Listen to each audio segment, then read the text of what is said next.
안녕하세요. 몽이스입니다.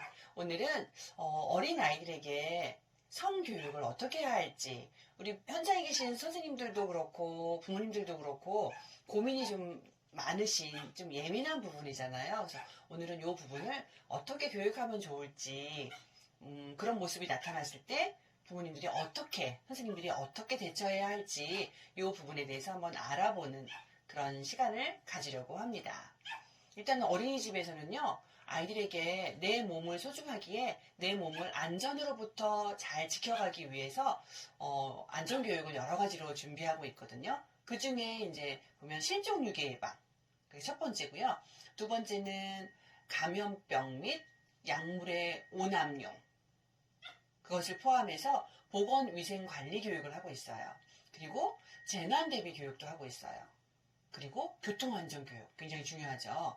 그리고 생활 속에서도 지켜야 할 안전교육, 생활안전교육이 있고요. 그리고 마지막으로 성폭력 및 아동학대 예방교육, 이 범주 안에서 매주 돌아가면서 이걸 반복적으로 교육을 하고 있거든요.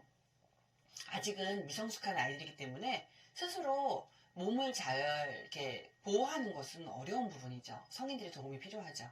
그럼에도 불구하고 스스로 지켜나갈 수 있게 규칙적으로 반복적으로 교육을 해서 습관처럼 할 수 있게 실행할 수 있게 그 교육을 하고 있어요. 그 중에 가장 민감한 부분이 성교육 부분인 것 같아요.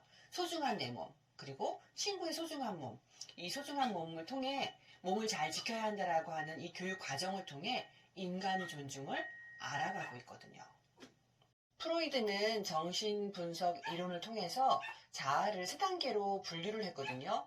이제 무의식적이고 비이성적인 원자아, 이드라고 말을 했어요. 그리고 경험적인 자아, 이것은 에고라고 불렀거든요. 그리고 학습에 의해서 이성적으로 발현되는 초자아, 슈퍼에고라고 불렀거든요. 원자아와 초자아 사이에는 사회 문화적인 가치, 규범 이런 것들을 통해서 양심으로 내면에 든다고 말을 했어요. 근데 이 원자아인 이드에 의해서 그 욕구의 힘을 리비도라고 하는 성에너지로 표현을 했거든요. 근데 리비도의 변화에 따라서 구강기, 항문기, 그리고 남근기, 그리고 잠복기, 그리고 생식기로 성인이 되어가는 어린아이부터 성인이 막 되는 그 청소년기의 연령별로 구분을 했거든요.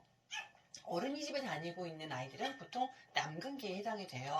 그래서 생식기에 관심이 많이 생기는 그런 시기라고 볼 수 있는 거죠. 성욕이라는 원초적인 욕구는 이드에 해당되고요.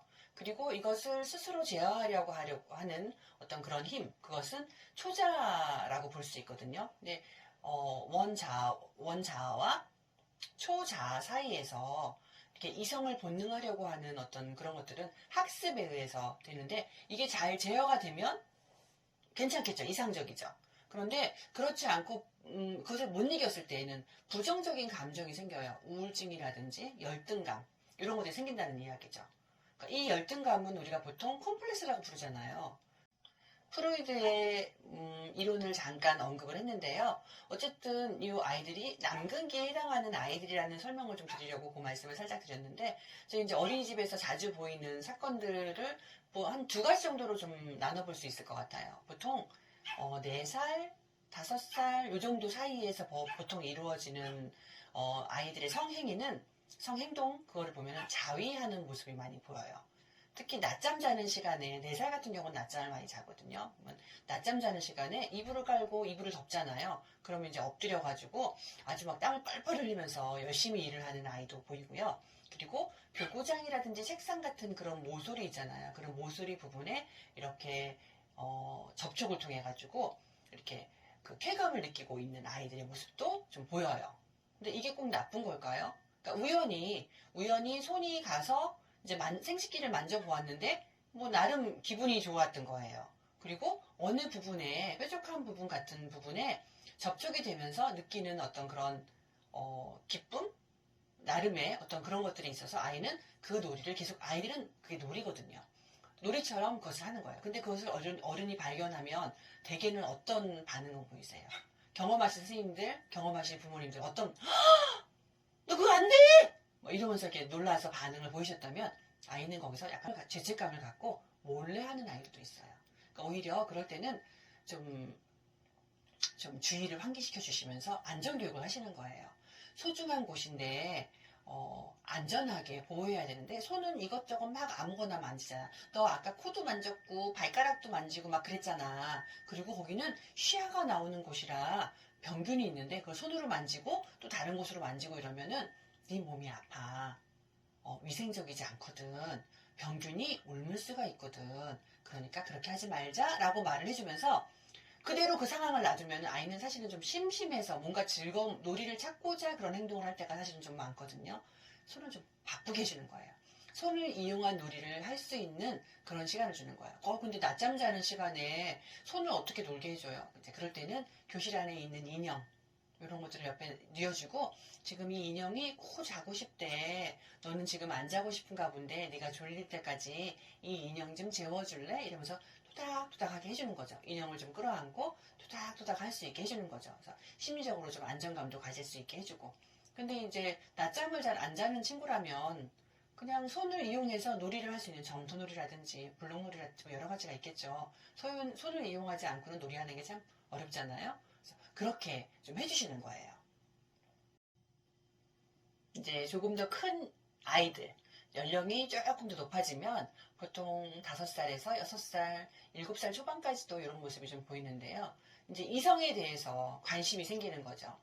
이 친구는 그전엔 여성, 남성 뭐 이런 구분이 사실 잘 못해요. 그런데 5살 정도 되면은, 이 아이는 나하고 생김새가 좀 다른데? 난 남자고 얜 여자라고 선생님도 그러고 어른들도 계속 얘기해. 뭐가 다르지? 몸에 대해서 호기심을 갖게 되는 시기예요. 그럼 이제 화장실에 가면 변기부터가 좀 다르잖아요. 그러니까 당연히 아이들은 거기에 관심을 갖겠죠. 그리고 호기심이 일어요. 친구는 어떻게 생겼지? 보고 싶어 해요. 단순한 호기심에서 시작되거든요. 그래서 나타나는 모습이 화장실에 같이 들어가는 거예요. 들어가서 벗은 몸을 같이 보기도 하고요. 그리고 화장실에 친구가 들어가면 그 문 밑에 틈 있잖아요. 문틈으로 고개를 이렇게 숙이고 이제 내려다보는 거죠. 이제 그런 모습도 보여요.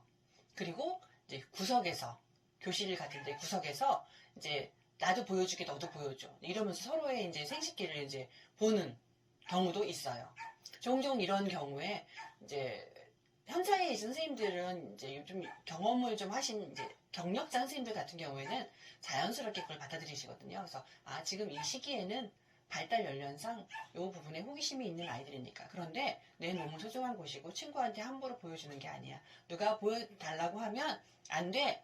이제 우리 부모님 외에는 내 몸을 볼 수 없어. 뭐 이렇게 이야기하게끔 이제 가르쳐 주죠. 선생님이 교육을 통해서 하거든요. 근데 그럼에도 불구하고 교육보다는 호기심이 더 강하게 일어서 서로 그런 모습을 보일 수 있어요. 이제 그럼 그때도 다시 한번 이야기해 주는 거예요. 그러니까 모든 교육은 반복이거든요. 반복적으로 해야지 이게 이제 머릿속에 인식되고 남아있게 되거든요. 근데 문제는 부모님들의 반응이에요. 어떻게 이런 일이 있을 수 있느냐. 이제 하면서 이제 원에 오셔가지고 CCTV를 이제 열람해 줄 것을 요구하기도 하시고 그 모습을 좀 보시려고 하시는 이야기가 걱정되시거든요. 그러니까 부모님의 입장은 충분히 이해가 갑니다. 근데 여기서 조금 다른 시선으로 봐야 할 필요성이 있어요. 그게 한 번 정도로 끝났다면 그냥 아이한테 내 아이에게 교육을 해주시고 선생님께 말씀드려서 상대방의 아이도 그 교육을 할 수 있게 부모님께 전달해 주기를 요구하시면 돼요. 근데 이게 얘기인데도 잘 고쳐지지 않고 우리 아이가 성피해를 보는 것 같아요. 계속적으로. 근데 우리 아이가 불쾌함을 느껴요. 그러면은 이제 어른이 좀 나서야겠죠. 근데 그런 게 아니라면 자연스럽게 사라지는 행동이거든요. 몇 번의 교육을 통해서요.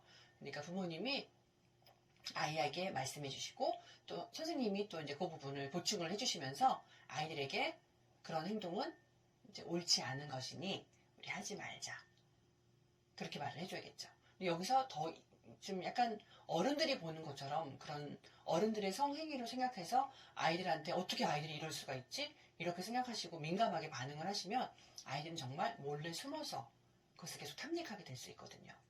그러니까 자연스럽게 사라질 수 있도록 아무렇지도 않게 다른 행동수정을 해주는 것처럼 그것은 위험한 일이야. 그리고 나중에 아기 씨를 만드는 곳이고 아기 주머니가 될 곳인데 아무에게 보여주고 함부로 만지는 것은 좋지 않아.